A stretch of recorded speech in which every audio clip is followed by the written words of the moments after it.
Selamat datang.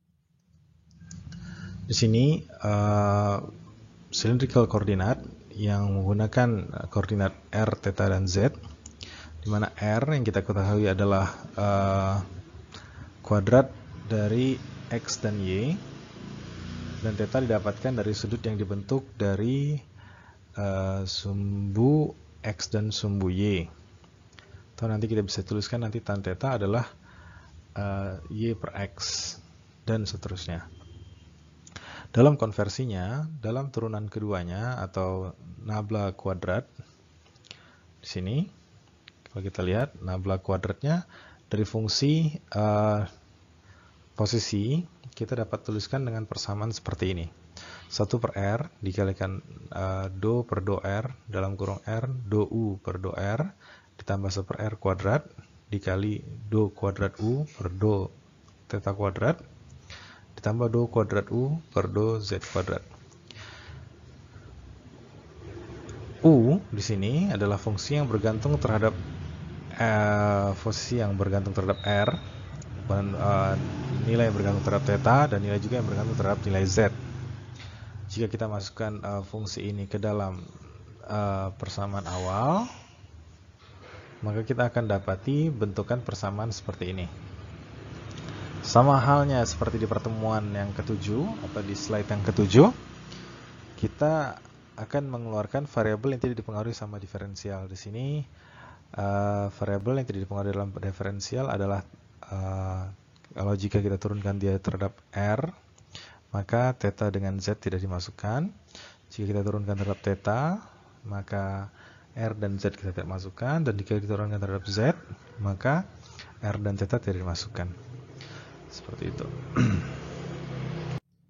Seperti yang sudah kita ketahui, di sini adalah fungsi turunan kedua dari temperatur terhadap posisi dalam koordinat silindrikal. Dalam menyatakan suatu fungsi sebagai fungsi yang konstan, fungsi itu memiliki dua syarat. Yang pertama adalah fungsi terdiri dari satu variabel, dan variabel itu tidak berada di perhitungan lain. Dalam kasus ini, kita dapati fungsi yang terdiri dari r, theta, dan z. Langkah awal untuk menjadikan dia merupakan satu fungsi yang konstan, kita bisa memisahkan satu fungsi yang ingin kita cari tahu. Dalam kasus ini, kita ingin memisahkan z dari fungsi di ruas kiri. Jadi kalau kita pindahkan dia ke ruas kanan, maka kita akan dapati bentuk seperti ini. Dengan hal itu, kita bisa menyatakan kalau minus 1 per z d kuadrat z per dz kuadrat itu adalah suatu fungsi konstan. Maka kita akan dapati kalau nilainya berupa positif, karena kita bisa hilangkan tanda negatif di sini. Jika kita lihat kedua fungsi ini, maka kita akan dapati dua posisi jawaban, yaitu E berpangkat positif KZ ataupun E berpangkat negatif KZ. Karena yang kita ketahui temperatur itu mendekati 0 ketika Z menuju tak hingga, maka fungsi yang cocok untuk merepresentasikan fungsi Z adalah fungsi E pangkat negatif KZ. Maka kita eliminasi kemungkinan jawaban dari solusi dari Z sama dengan E pangkat positif KZ. Langkah kedua adalah agar theta bisa kita pisahkan dari fungsi yang lain, maka kita bisa kalikan semua fungsi yang di ruas kiri dengan r kuadrat, sehingga theta yang di sini hanya akan terdiri dari theta saja dan tidak ada fungsi variabel lain. Kita dapati bentukannya menjadi seperti ini. Dan kalau kita pisahkan dia ke ruas kanan, atau kita misalkan dia suatu fungsi n kuadrat seperti ini, maka kita akan dapati tetanya memiliki dua kemungkinan, sin theta dan cos theta. Langkah ketiga juga sama, adalah membuat agar fungsi tersebut terdiri satu variabel saja. Di sini menggunakan Bessel equation, X dalam kurung X Y aksen dalam kurung aksen ditambah X kuadrat min P kuadrat Y sama dengan X kuadrat Y pangkat double aksen X kuadrat min P kuadrat. Solusi dari Bessel equation di sini kalian bisa lihat dengan boundary condition-nya.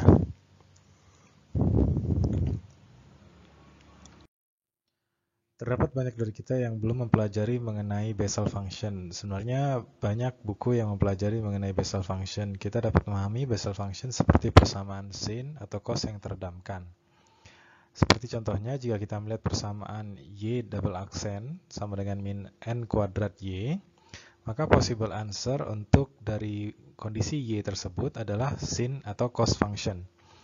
Nah, sebenarnya Bessel function itu adalah solusi dari persamaan diferensial dengan fungsi ini digambarkan dengan power series. Bessel function banyak ditemukan dalam aplikasinya untuk electricity, heat, hydrodynamic, elasticity, wave motion, dan lain-lain. Yang melibatkan cylindrical symmetry. Nah, hal ini yang menyebabkan kenapa Bessel function itu disebutkan sebagai cylindrical function juga. Nah, bentuk dasar dari Bessel function itu dituliskan dengan persamaan X dalam kurung X Y aksen dalam kurung aksen ditambah X kuadrat min P kuadrat Y sama dengan 0. Nah, ini adalah bentuk dasarnya. Dalam kasus kali ini kita akan menggunakan bentuk lain dengan kondisi di ruas kanannya tidak sama dengan 0. Maka yang kita gunakan adalah di ruas digambar seperti pada gambar kanan ini. Kalau kalian lihat di sini persamaan yang kita gunakan untuk menyelesaikan permasalahan cylindrical untuk infinite series at infinite temperature. Di sini kita gunakan X dalam kurung X Y aksen dalam kurung aksen plus X kuadrat min P kuadrat Y sama dengan X kuadrat Y aksen double aksen X kuadrat min P kuadrat. Nah, ingat dalam memahami rumus yang harus diperhatikan adalah simbol yang dituliskan dan merepresentasikan apa, bukan simbol yang digunakan. Jadi kadang di buku lain dia menggunakan pengganti P di sini adalah N atau kadang mu. Nah, P di sini atau mu nanti yang kalau kalian baca di buku-buku lain itu adalah konstanta yang dapat dituliskan juga dengan suatu fungsi, ya, konstanta yang tidak semata-mata berupa integer. Nah, pada kasus Bessel equation kali ini, seperti yang sudah saya sebutkan sebelumnya, Bessel equation itu terdiri atas dua solusi. Solusi dari J atau solusi dari NP. Solusi dari J adalah solusi dari Bessel equation. Di sini dituliskan JP, fungsi X, yang dituliskan seperti yang kalian bisa lihat dalam slide ini sendiri. Dan solusi dari Newman atau Weber, yang dituliskan dengan NP, fungsi dari X, seperti yang kalian bisa lihat dalam slide ini. Nah, grafik yang dihasilkan dari fungsi Bessel itu seperti yang saya sebutkan sebelumnya adalah fungsi sinusoidal yang teredamkan. Jadi kita dapat lihat pada gambaran di bawah sini, gambaran fungsi sinusoidalnya itu merupakan fungsi sinusoidal yang semakin lama amplitudenya semakin mengecil. Nah, jika kita gabungkan solusi yang dihasilkan dari Bessel ditambahkan dengan Newman dan Weber, seperti general solution yang dituliskan dalam persamaan Y sama dengan AJP fungsi X, ya, ditambah BNP fungsi X, maka kalian akan dapatkan persamaan seperti di gambar sebelah kanan bawah. Kembali pada persoalan kita sebelumnya, di mana dasar dari silinder memiliki temperatur konstan 100 derajat, seperti pada gambar di sini, kita bisa lihat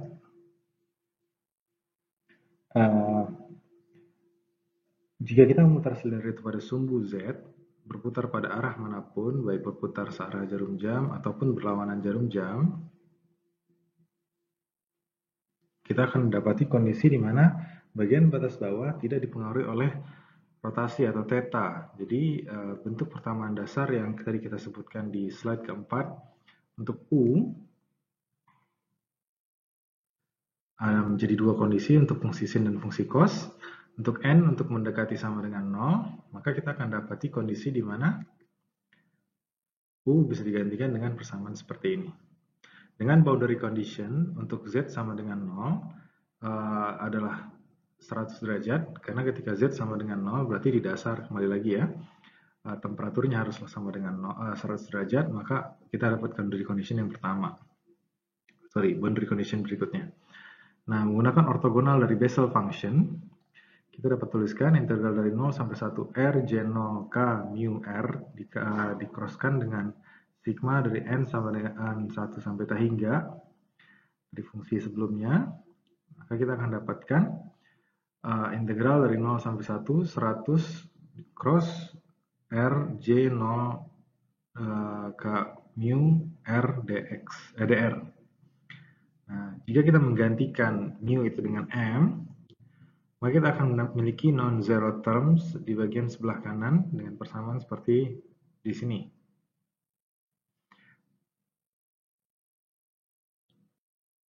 Sebelumnya untuk Z sama dengan 0, kita menginginkan kalau U bernilai 100, maka kita akan dapatkan U Z sama dengan 0 sama dengan sigma dari M sama dengan 1 sampai T hingga Cm J0 KMR per A itu akan sama dengan 100. Jika fungsi ini kita kalikan dengan J0 KMR per A, maka kita dapatkan kondisi dengan persamaan seperti ini. Nah, sedangkan Cm J0 KM per R sebelumnya sudah dituliskan juga bernilai 100 kalau kita ingat lagi. Cm J0 KM per R KMR per A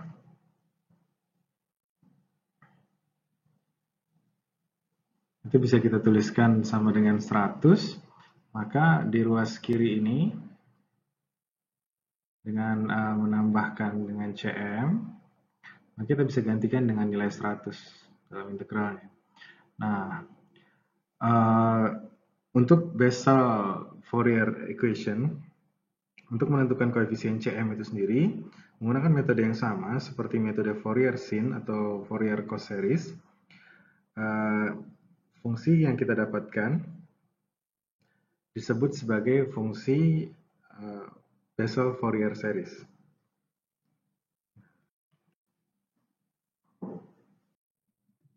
Setelah itu, untuk menentukan konstanta Cm, kita bisa menggunakan sifat ortogonalitas dari fungsi Bessel ini, yaitu di mana ortogonalitasnya itu berasal dari nilai 0 sampai A. Nah, kita bisa menentukan koefisien Cm dengan menggunakan Fourier sin atau cos series. Nah, jadi dalam kasus ini disebut sebagai Fourier Bessel series. Jadi kita kalikan dia dengan R J0 K mu R per A, di mana mu itu berasal bernilai 1, 2, 3, dan seterusnya adalah bilangan integer, dan diintegralkan dari batasan R sama dengan 0 sampai R sama dengan A. Sehingga akan kita dapatkan kondisi seperti pada bagian sini. Nah, setelah itu, penggabungan kondisi Bessel Fourier series tadi dengan recursion relation yang akan kita bahas nanti di slide ke-11 atau slide ke-12, kita akan mendapatkan nilai Cm itu bisa digantikan dengan 100 J1 km per km dikalikan 2 per J1 kuadrat km atau sama dengan 200 per km J1 km.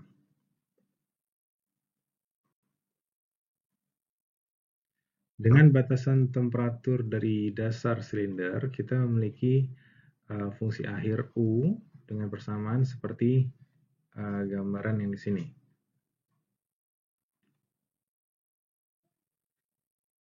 Dengan batasan ketika di dasar atau di base dari silinder sendiri adalah ketika Z sama dengan 0, kita akan dapati fungsi U akan berubah menjadi seperti ini.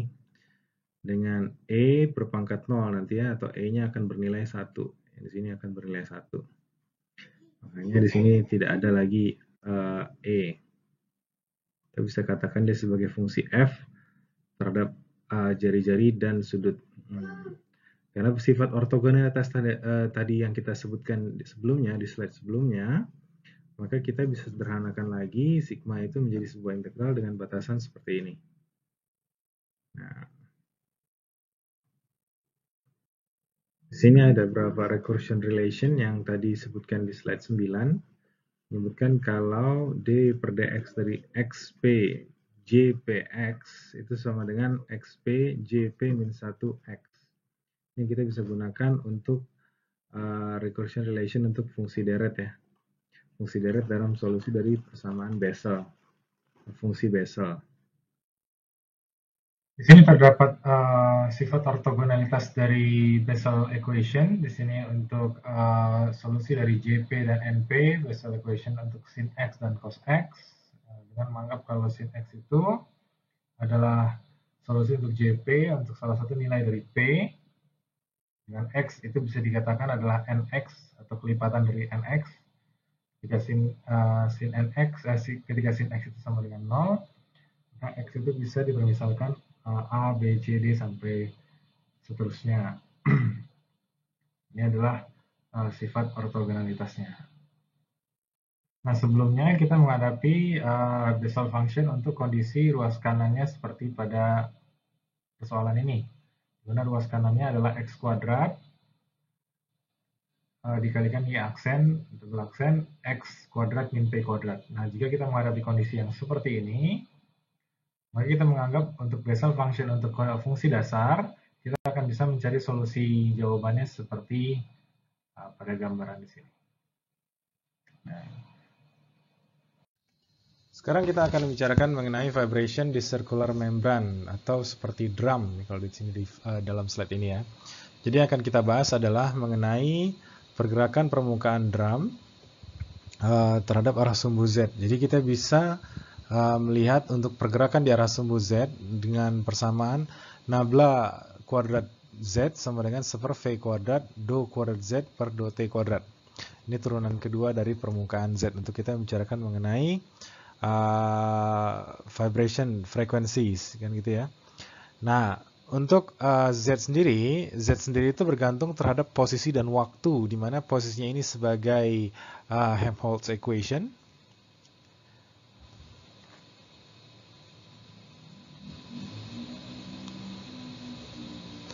Yang merupakan fungsi waktu.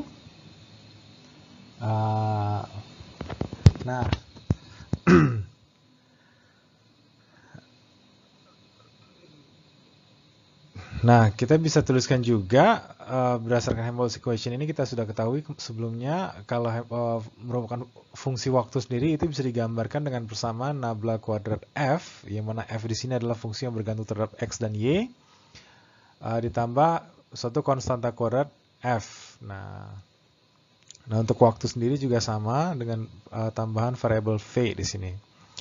Nah, dalam koordinat polar, dalam koordinat bukan kartesian ya yang kita pernah pelajari.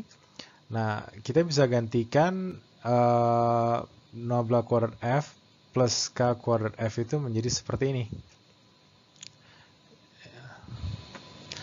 Nah, dimana F itu sendiri tadinya kita menggunakan kartesian koordinat X dan Y. Nah, sekarang untuk koordinat polar koordinat, F-nya itu kita gantikan variabel yang bergantung terhadap jari-jari dan sudut. Nah, kalau kita masukkan lagi ke dalam persamaan Helmholtz-nya, kita akan dapat bentuk seperti ini. Dengan simple harmonic equation-nya seper theta d kuadrat theta per d theta kuadrat sama dengan min n kuadrat. Atau bisa dituliskan seperti ini, simple harmonic equation. Dan untuk jari-jarinya kita bisa menggunakan Bessel equation. Dari sini kita bisa dapat kalau Z itu adalah variabel yang bergantung terhadap jari-jari, sudut, dan waktu seperti pada persamaan yang paling bawah ini.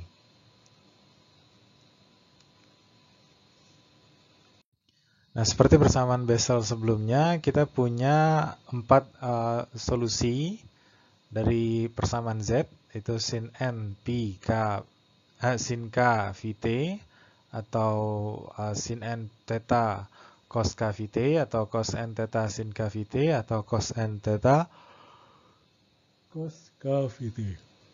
Nah, dengan boundary condition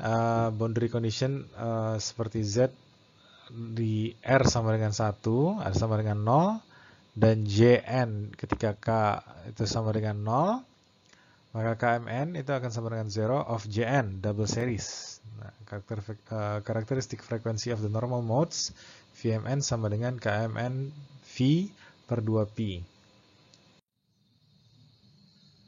Untuk penyederhanaan, kita bisa menggunakan salah satu dari solusi yang telah disebutkan sebelumnya. Di sini kita menggunakan solusi untuk variabel yang terikat dengan n theta adalah cos, dengan variabel yang terikat dengan kmn adalah cos juga.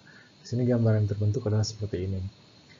Dan ini juga sudah dibahas di American Journal of Physics volume ke-35 1029 di tahun 1967. Kalian bisa lihat papernya di sini.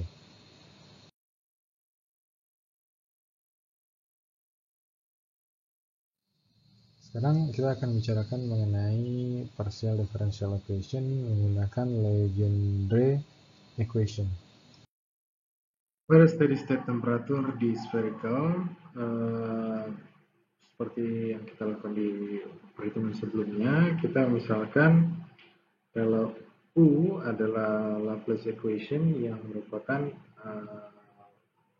fungsi yang bergantung terhadap variabel R, theta, dan V.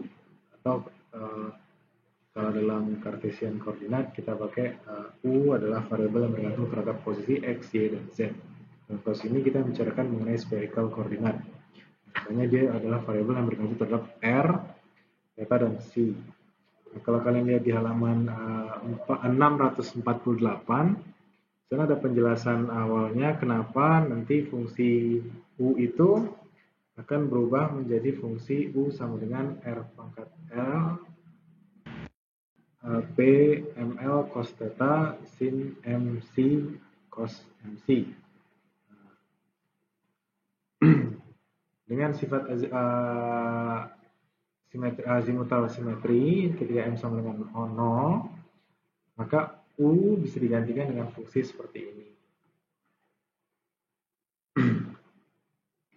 Nah, untuk Legendre polinomial, kalian bisa lihat juga di chapter 12, halaman 564, di sana ada mengenai fungsi Legendre equation.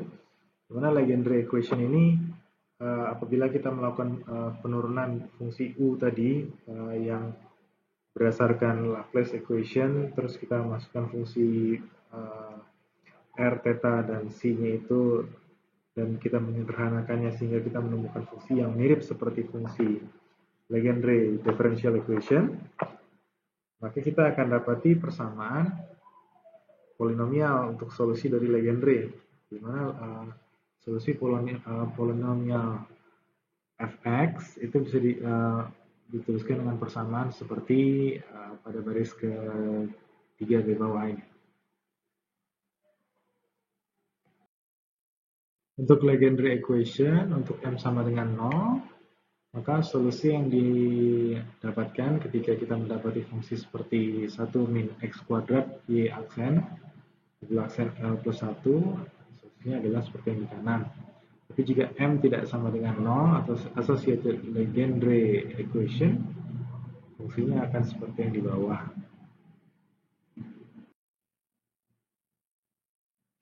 Nah, ini penjabaran langsungnya. Nah, ini adalah Legendre polinomial dengan associated Legendre polinomial. Ini sifat ortogonalitas dari Legendre equation. Pada kondisi kali ini kita akan bahas mengenai Poisson equation. Untuk contoh pertama kita akan bahas mengenai permasalahan menentukan nilai gravitasi. Seperti ini adalah salah satu contoh yang gampang untuk dipahami untuk pengaplikasian dari Poisson equation. Nah ini kalau dari bukunya sendiri, untuk gravitational field ini sendiri sudah dibahas di chapter 6 section 8 yang merupakan curl dari F itu sama dengan 0 dan potential function itu adalah V, maka F itu bisa dikatakan adalah minus nabla V. Nah, di sini untuk nilai gravitasi itu bisa dituliskan adalah sama dengan nabla dari dot gravitasi itu sama dengan min 4pi g rho, di mana nabla kuadrat dari V itu sama dengan 4pi g rho, merupakan fungsi dari Poisson equation. Nah, lanjut dari contoh tersebut, jika kita aplikasikan pada spherical koordinat, maka potensial gravitasi atau VQ itu bisa dituliskan dengan persamaan seperti ini. Dengan basic solutionnya untuk Laplace equationnya untuk RL dan R min L min 1, maka min L min 1 maksud saya untuk PML cos theta untuk sin MC cos MC. Pada kondisi di gambar ini. Contoh soalnya dapat kalian lihat pada halaman 655 di buku BOAS. Di sana disebutkan kalau dapat kita lihat pada gambar juga di slide sebelumnya yang sudah kita lihat tadi adalah kondisi di mana muatan itu atau potensial listrik akan bernilai 0 ketika R akan sama dengan jari-jarinya. Dan dari kondisi boundary condition tersebut kita bisa tuliskan persamaan V ketika R sama dengan R dengan persamaan seperti ini. Dengan persamaan tersebut jika kita turunkan, maka kita akan dapat hubungan antara muatan terhadap diagram sphericalnya.